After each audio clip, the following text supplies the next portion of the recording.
Bonjour. Alors, dans ce cadre de l'interview Territoire zéro chômeur, pouvez-vous nous présenter le projet TZC? Oui, avec plaisir. Alors le projet Territoire zéro chômeur de longue durée, qu'est-ce que c'est? C'est un projet en fait qui vise à résorber le chômage de longue durée sur un territoire. Autrement dit, en fait, de rendre effectif en fait le droit à l'emploi, qui est un principe constitutionnel. Et pour être un peu plus clair, l'objectif principal, en fait, c'est pour nous, à la ville du Teil, c'est de résorber donc, le chômage de longue durée. À qui s'adresse le projet ? Alors le projet, en fait, s'adresse principalement aux personnes qui se considèrent comme étant privées durablement d'emploi. Donc ça veut dire des personnes qui sont au chômage depuis plus d'1 an. Mais ça peut être aussi des personnes qui sont à temps partiel subi, c'est-à-dire que ce n'est pas leur choix d'être à temps partiel, ou des personnes également qui enchaînent en fait des contrats précaires de courte durée. Donc toutes ces personnes-là en fait sont considérées comme étant privées durablement d'emploi. Et le deuxième critère en fait pour venir et pour s'adresser au projet, c'est d'être résident sur le Teil depuis plus de 6 mois. Alors comment vous est venue l'idée du territoire zéro chômeur ? Alors le projet Territoire zéro chômeur de longue durée s'inscrit dans une démarche expérimentale. Il existe en fait depuis 2016 et à l'époque en fait 10 territoires ont commencé en fait à expérimenter ce projet Territoire zéro chômeur de longue durée. Et pour la ville du Teil, en fait, nous sommes habilités pour mener ce projet Territoire zéro chômeur de longue durée depuis 2021. Bonjour, eh bien nous sommes bienvenus, nous sommes de 77 rue de la République à Le Teil, en plein centre, dans les bureaux de Déclic et d'Éclap, une entreprise à but d'emploi. Nous avons plusieurs sites et le 77 c'est un petit peu le siège social, c'est un peu, enfin c'est le siège social d'ailleurs, mais c'est on va dire le cœur, c'est le temps de base. Voilà, autour de ce temps de base rayonnent plein d'autres endroits. Alors du coup, pour commencer, qu'est-ce qu'une EBE? Une EBE, alors EBE, ça c'est une très très bonne question, c'est pas facile d'y répondre. EBE, ça veut dire entreprise à but d'emploi. Et pour vous répondre, je propose qu'on aille voir Floriane, la directrice de Déclic et d'Éclap, dans son bureau. Elle répondra bien mieux que moi à cette question. Ça vous va? Avec plaisir. Eh bien, suivez-moi. Allons-y.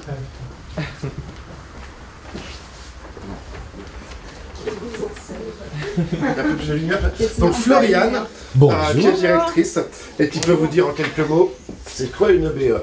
Alors une EBE c'est une entreprise à but d'emploi. Il y en a à peu près 80 en France, il y en a 2 au Teil, en Ardèche. Et les EBE sont nés d'une expérimentation nationale qui s'appelle Territoire zéro chômeur de longue durée, qui a un objectif qui est simple, c'est éradiquer le chômage de longue durée sur un territoire donné, en l'occurrence ici le Teil.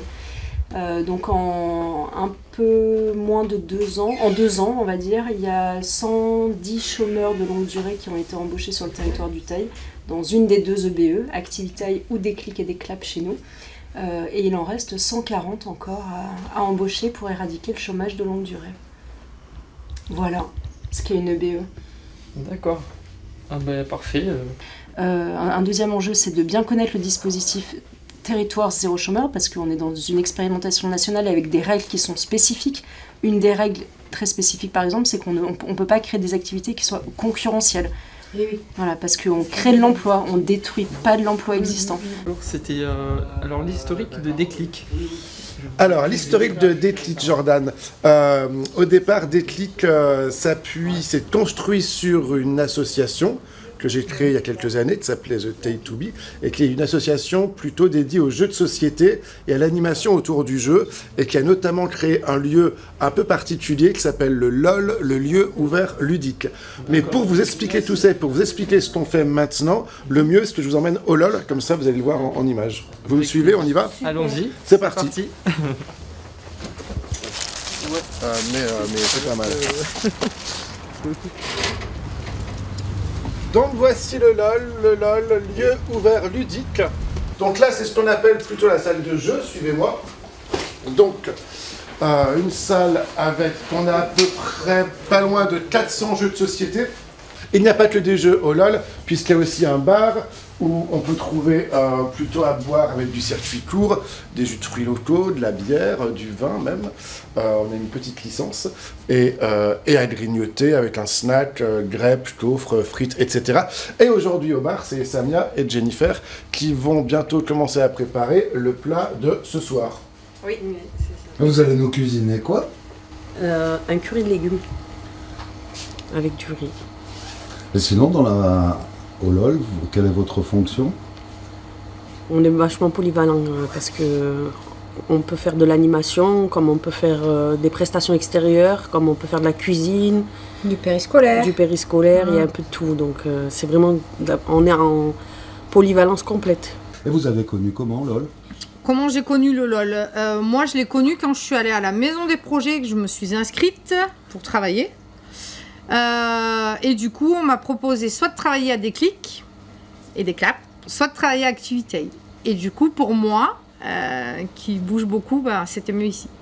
Par rapport à la question des horaires, les salariés peuvent choisir leur temps de travail, après ils ne choisissent pas les heures auxquelles ils travaillent. C'est vrai que le périscolaire, par exemple, ça se fait à l'heure du périscolaire. On ne peut pas le faire de 15h à 16h. Voilà. Et après, les horaires de travail sont quand même imposés, même si chacun peut, en fonction des contraintes qui sont les siennes, des enfants, de rendez-vous médicaux, des choses comme ça, aménager son emploi du temps. Oui. Donc nous, on part des contraintes des salariés, mais après, on leur demande de travailler aux heures qu'on leur indique quand même. Qu'est-ce que vous a apporté LOL? Ce que je disais, c'était l'ouverture d'esprit, parce que en fait, je travaillais des taïwas que je voyais dans la rue, mais vers lesquels je ne me serais jamais tournée, quoi. Et puis ici, en fait, j'ai appris à les connaître et en fait, c'est devenu des amis. Hein. Bon, mais vous savez tout faire ici, en fait. Ben, chaque personne a, comment dire, ont leur capacité, dans leur domaine de travail, et moi c'est la cuisine. Uniquement. Vous aviez déjà une base en cuisine ou... Oui, j'ai un niveau de CAPBP de restauration. Moi je suis animateur jeu, donc je présente des jeux de société, je suis souvent derrière le bar. J'ai aussi un atelier que j'ai créé donc, dans le domaine du périscolaire. Donc moi je dessine depuis que je suis tout petit, hein, depuis mes 4 ans. Moi tout ce qui est Japon, tout ce qui est le manga, j'adore. Et du coup j'essaie de transmettre ça aux enfants dans différentes écoles. On est un peu dans le principe du... une activité ne se fait plus, bah tiens on va la récupérer et on va la faire de notre façon. Voilà. On va essayer de faire ça à notre manière et surtout montrer aux gens que tout est possible. Hein. C'est ça qui est génial, c'est qu'en fait on te donne confiance directement et on te dit tout est possible, tiens ça tu veux le faire, on va t'apprendre à le faire. Et il y a un truc qui est bien, c'est qu'on vient tous de domaines différents, en fait, d'endroits différents et en fait on est tous là pour apprendre des uns des autres et ça c'est génial en fait, c'est quelque chose qui me plaît. Voilà. Oui, alors où en êtes-vous aujourd'hui et quels sont les projets pour l'avenir du LOL? L'avenir, c'est déjà de consolider les activités qui existent. Donc, on a ouvert le LOL dans cette nouvelle configuration au mois de juillet. Donc, c'est de terminer cette première année. De développer toutes nos activités comme les anniversaires pour enfants, les animations autour du jeu. Et le prochain objectif, c'est l'ouverture l'été prochain de ce qu'on appelle la prairie ludique. Et donc, on va créer un espace dédié aux jeux extérieurs avec un mini-golf, des jeux en bois géant, que nous allons appeler la prairie ludique. Et d'ailleurs, suivez-moi, on va y aller. Allons-y, c'est parti.